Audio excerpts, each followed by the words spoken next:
Senhor, mostra-me um caminho. Senhor, abre um caminho para mim. Estas são exclamações recorrentes na vida de muitas pessoas que veem diante de si apenas caminhos fechados, portas fechadas, dificuldades difíceis de transpor e assim por diante. Nossa vida é cheia de caminhos fechados. Afinal, nós somos pecadores, vivemos num mundo onde o pecado está presente e causa muita tristeza, muita dor, muita angústia para o ser humano. Eu quero me utilizar desta expressão caminhos ou caminhos fechados exatamente para poder falar e mostrar que o nosso bom Deus abriu e abre caminhos. E esta é uma mensagem significativa, uma mensagem de valor para cada um de nós neste tempo de Quaresma. Exatamente para depois podermos chegar naquela palavra de Jesus quando ele disse: Eu sou o caminho. Bem, este é mais um estudo bíblico da Comunidade Evangélica Luterana Cristo de Porto Alegre.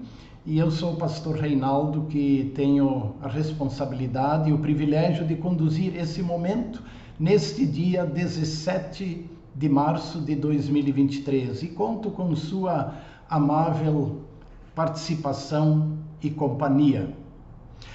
A Bíblia Sagrada usa frequentemente a expressão caminho ou caminhos. Isso nós podemos ver tanto no Antigo Testamento como no Novo Testamento. Por exemplo, ao povo de Israel, através do profeta Isaías, Deus disse: os meus caminhos não são os vossos caminhos, mostrando que há diferença entre aquilo que Deus vê e aquilo que o ser humano vê. Isso está escrito em Isaías 55:8, né? Os meus caminhos não são os vossos caminhos. Salomão, no livro de Provérbios, capítulo 14, verso 12, escreveu que há caminho que ao ser humano parece direito, mas o fim dele é caminho de morte. Então essa também é uma palavra, é uma expressão que nos faz pensar, nos faz refletir sobre caminhos ou sobre aquilo que nós achamos como caminho bom, caminho direito. O salmista Davi, eu quero citar aí três afirmações do salmista.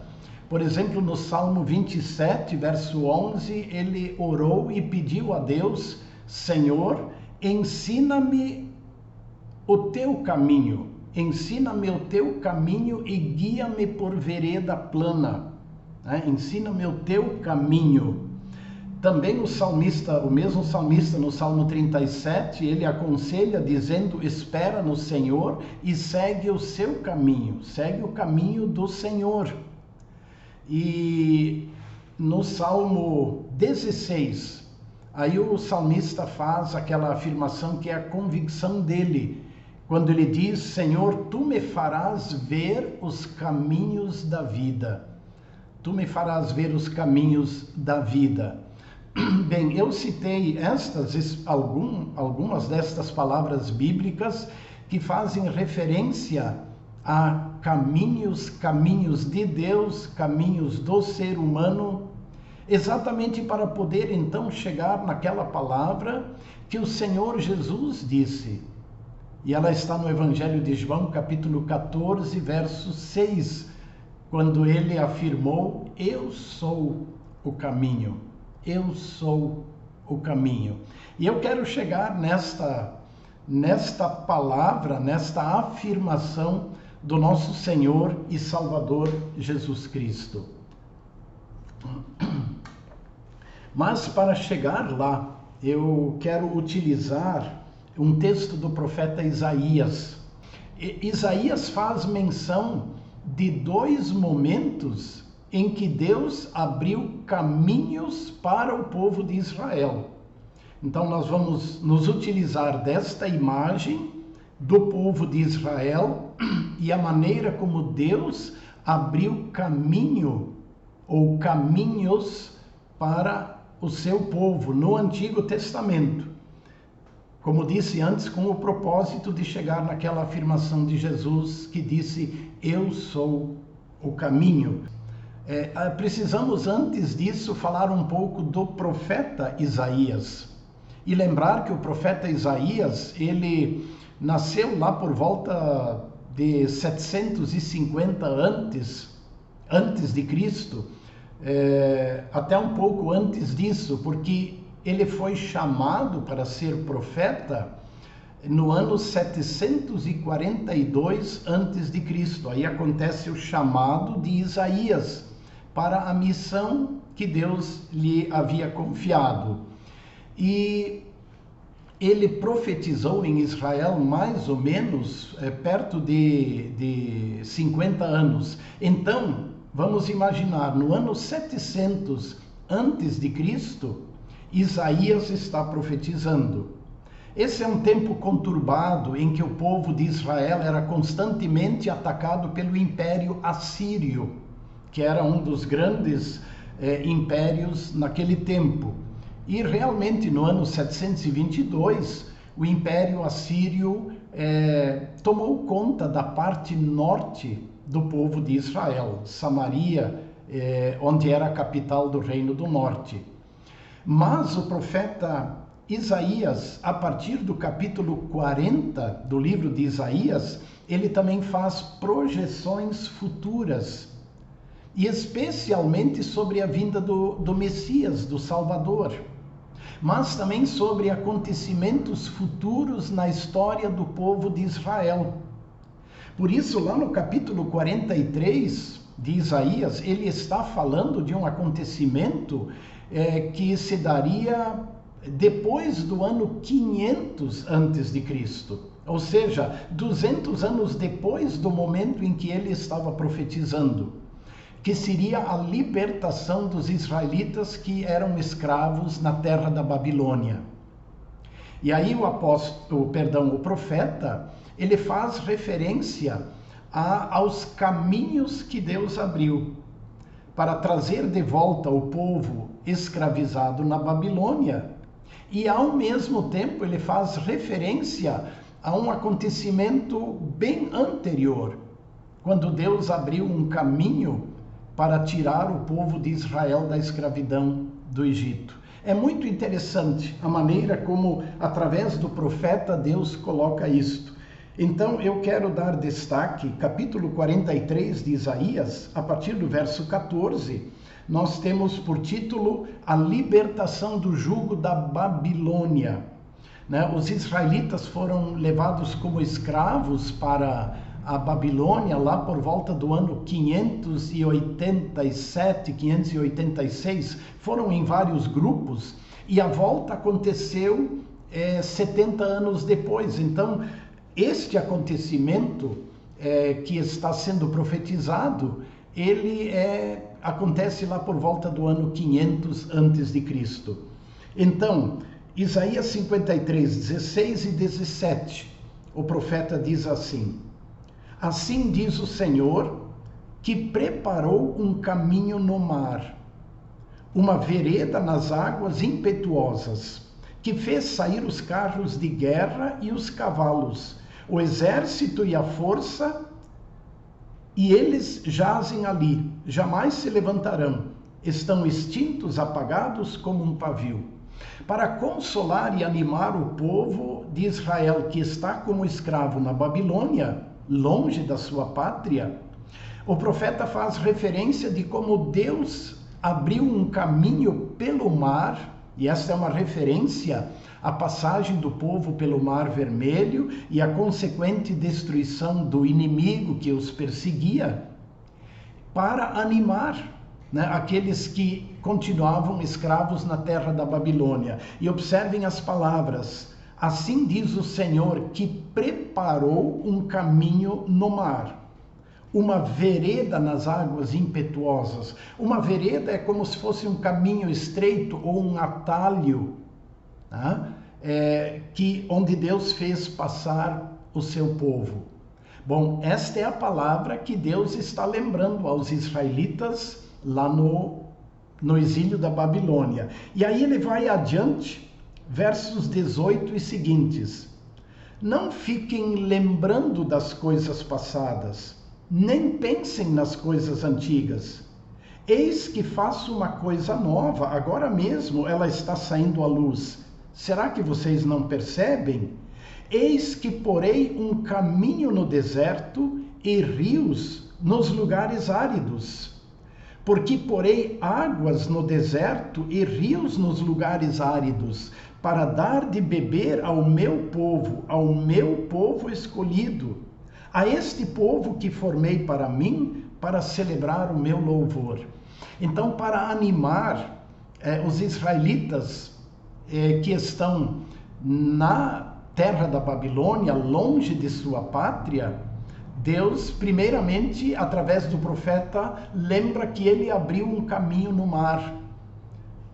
Quando ele libertou os israelitas da escravidão do Egito e abriu o mar, um caminho no mar para que eles pudessem passar e chegar à liberdade. E tomando isso por base, o profeta diz, bom, não fiquem presos lá ao passado. Não fiquem pensando só no que aconteceu no passado. Né? Não fiquem saudosos do que aconteceu no passado, porque eu vou fazer uma coisa nova. E esta coisa nova que Deus iria fazer, ele diz agora mesmo, faço uma coisa nova. Eis que porei um caminho no deserto. Agora eu vou preparar um caminho no deserto para vocês poderem voltar para a vossa pátria, para poderem voltar para Jerusalém. E ele inclusive diz, né, o profeta, as palavras do Senhor, de que ele vai colocar rios nos lugares áridos, porque da Babilônia para Jerusalém eles teriam que atravessar a região do deserto. E Deus diz, vou abrir um caminho no deserto.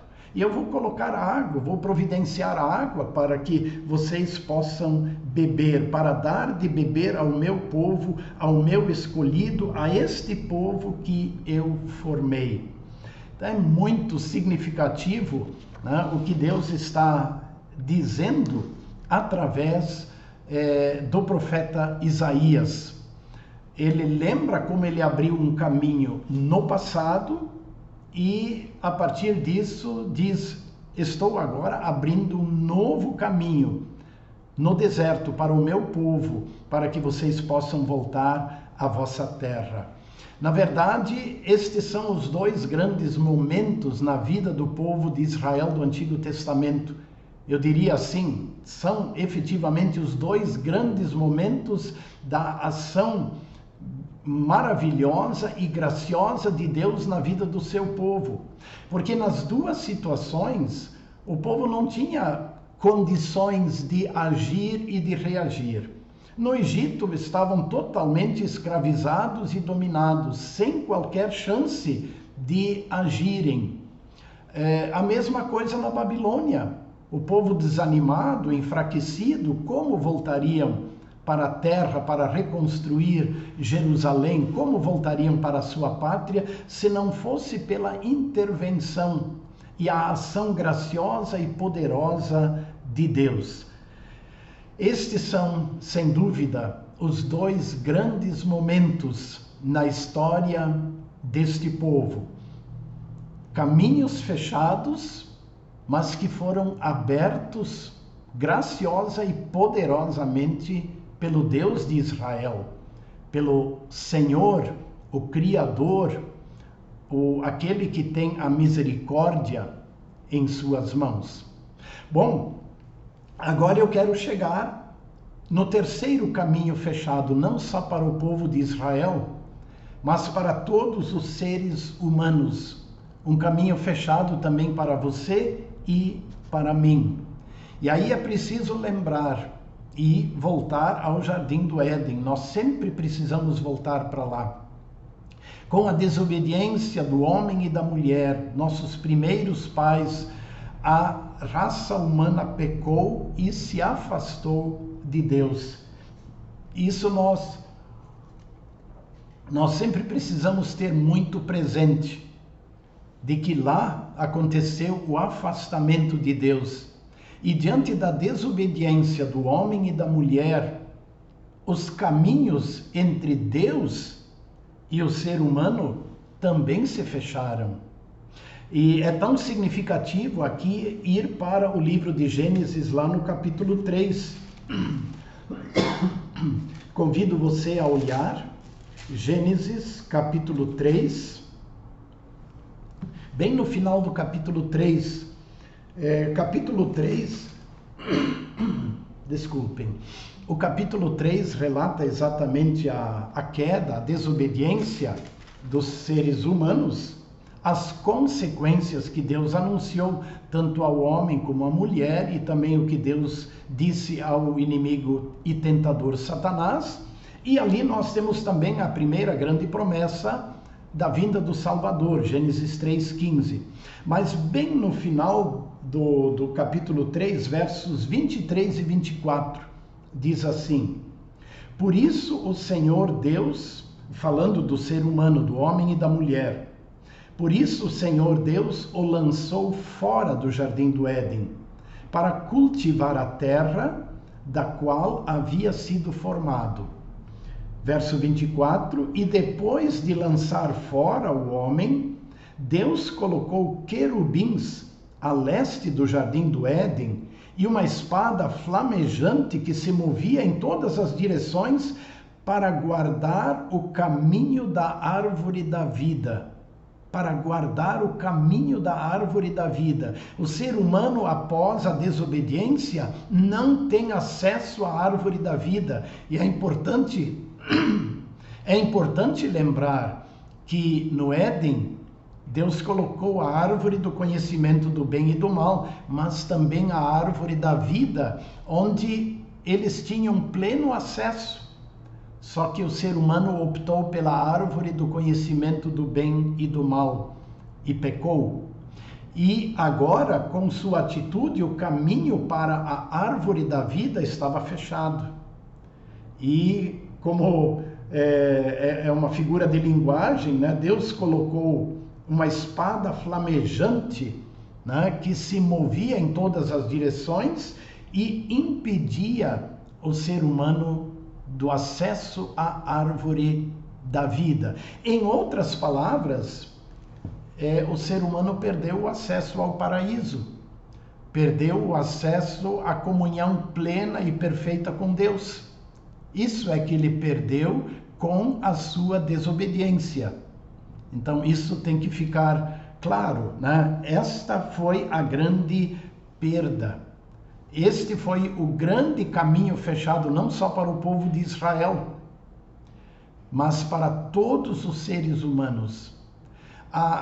Os caminhos que Deus abriu para o povo de Israel, tanto para sair do Egito como depois para sair da Babilônia, mostram e ilustram que o ser humano depende totalmente da ação graciosa e misericordiosa de Deus. E para ele voltar a Deus, para voltar ao paraíso e ter acesso à árvore da vida, só por uma ação graciosa do próprio Deus.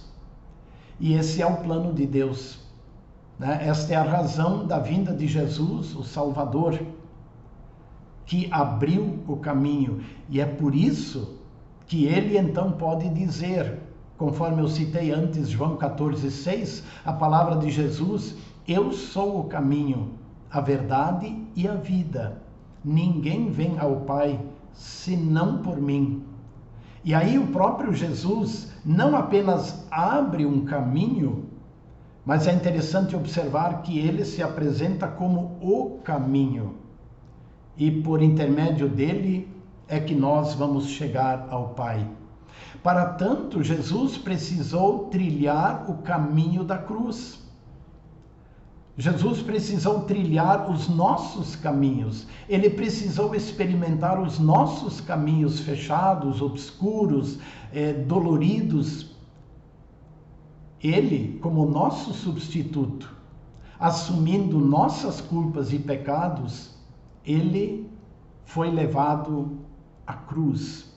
E interessante que o profeta Isaías, ele já menciona isto. Nesse mesmo capítulo 43, vamos então voltar de novo a Isaías 43, depois de mostrar a ação graciosa de Deus, tanto na libertação, ou tanto no caminho que Deus abriu pelo mar, como no caminho que ele abriu pelo deserto, no final do capítulo 43 de Isaías, é destacada a misericórdia do Senhor. Mas lá mesmo Deus proclama ou anuncia aquilo que caiu sobre Jesus. Isaías 43, verso 24: mas você me deu trabalho com os seus pecados e me cansou com as suas iniquidades. Você me deu trabalho. Poderíamos assim dizer que esse é o desabafo do Senhor Jesus, né? Você me deu trabalho com os seus pecados, me cansou com as suas iniquidades. E agora o verso 25: eu mesmo sou o que apago as suas transgressões por amor de mim. Dos pecados que você cometeu, não me lembro.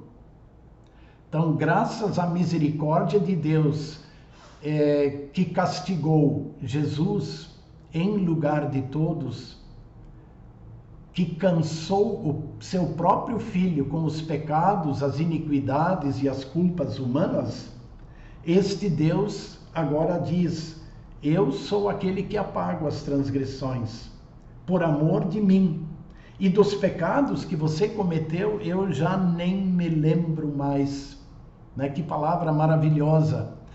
Esse é o Deus misericordioso, o Deus de amor, que abriu o caminho que ser humano jamais poderia abrir, o caminho de volta para Deus, né? O caminho de volta à árvore da vida, o caminho do perdão e da paz. Pois bem, indo para o final dessa reflexão, e eu diria assim que essa reflexão ela é muito significativa nesse tempo da Quaresma, em que nós, de modo especial, olhamos para Cristo na cruz, lembrando que, né, foram meus pecados, você me deu trabalho com os meus pecados, com os seus pecados, diz o nosso Deus, né? Você me cansou. Então, minha culpa, meus pecados levaram Jesus à cruz, mas assim ele abriu o caminho, e por isso ele agora pode dizer e assegurar: eu sou o caminho, né? Eu sou o caminho. Por isso, confia em Jesus. Não fique pensando que você consegue se acertar com Deus de outra maneira. Não tem como. Todos nós somos escravos do pecado.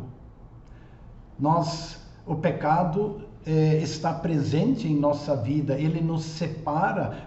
Através de Isaías, Deus também diz lá no capítulo 59, né, vossas iniquidades fazem separação entre vós e vosso Deus. Há caminhos fechados, os caminhos estão fechados, só Jesus os abriu.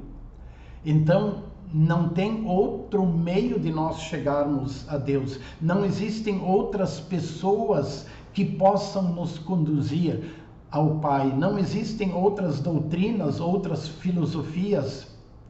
Existe um só Deus e um só mediador entre Deus e os homens, que é Jesus.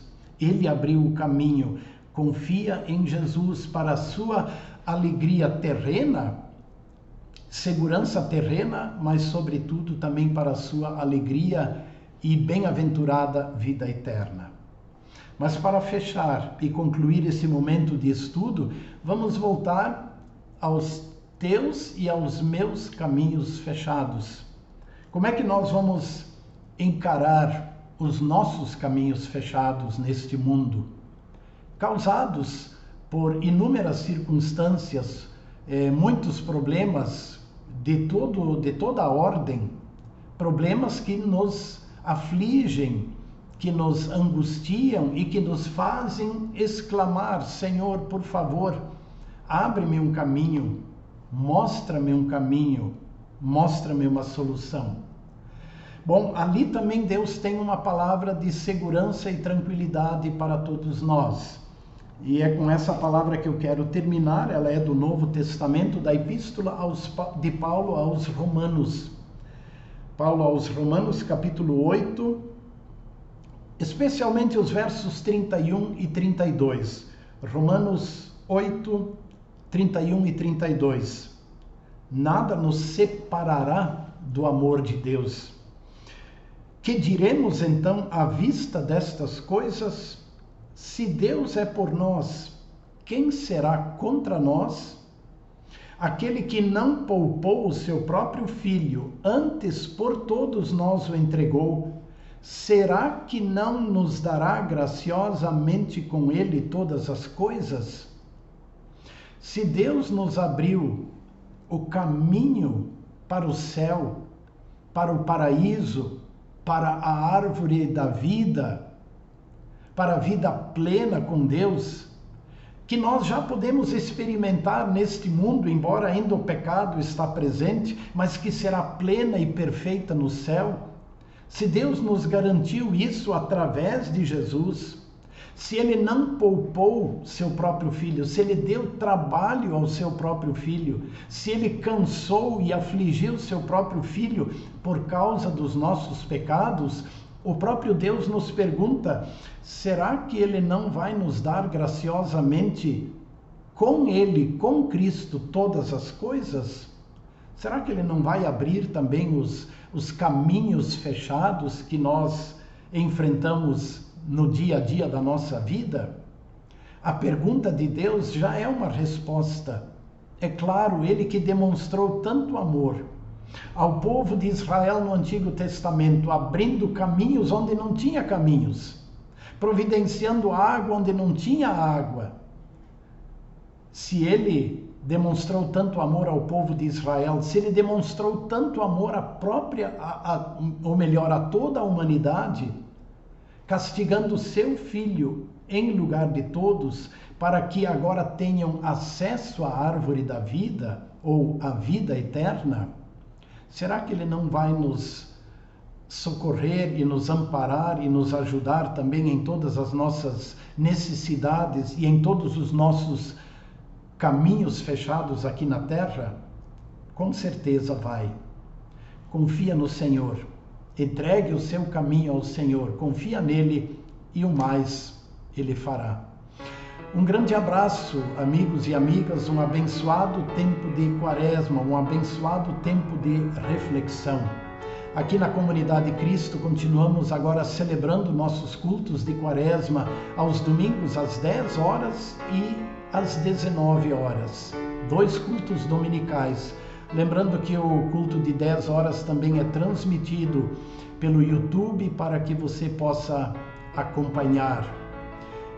Desejo a todos a bênção, a direção e a proteção de Deus, e que a misericórdia de Deus também abra os caminhos fechados diante dos quais você se encontra.